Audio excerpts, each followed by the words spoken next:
அனைவருக்கும் வணக்கம். காமராசர் கவிதை. தோளில் தோண்டும் பேச்சில் அன்பும், நடத்தையில் பண்பும், பெரியோரிடத்தில் பணிவும், அரசியலில் துணிவும், இனம் காட்டும் இடம், குணம் சொல்லும் உரை, தைரியம் அறிவிக்கும் உடல், வணங்கத் தோன்றும் முகம், வாழ்க்கையில் எளிமை, அனைத்திலும் பொறுமை, வென்றபோது ஆடாதவர், தோற்றபோது வாடாதவர், உலகம் போற்றும் மகாராசர் அவரே எங்கள் காமராசர். காமராசர் மறைந்தவுடன் அவர் வசித்த வாடகை வீட்டில் சொந்தக்காரர் எடுத்துக்கொண்டார். அவர் பயன்படுத்திய காரை காங்கிரஸ் எடுத்துக்கொண்டது. அவர் உடலை அக்னி எடுத்துக்கொண்டது. ஆனால் அவர் பெயரை மட்டும் வரலாறு எடுத்துக்கொண்டது.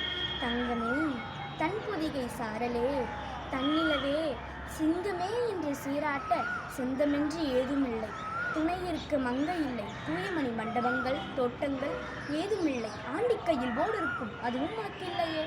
நாடாள வந்தாரு ராசாங்கம் கண்டாரம்மா, கல்லாமை கண்டாரு இல்லாமை கண்டாரு கல்லூரிகள் தந்தாரம்மா, முழுதுண்டும் சட்டைக்கும் முகமெல்லா தொழிலாளி, பழனி மலையாண்டிலே பக்கத்தில் குடியிருப்பேன், பொன்னெல்லாம் பொருளெல்லாம் புகழென்றி வசையில்லான், இல்லானும் இல்லான் இல்லையெனும் இயக்கமில்லான், அரசினை காதலிக்க அர்ப்பணிப்போர் மத்தியிலேயே காதலியே அரசில் கரைத்து விட்ட கங்கையவன் காமராசர். நன்றி.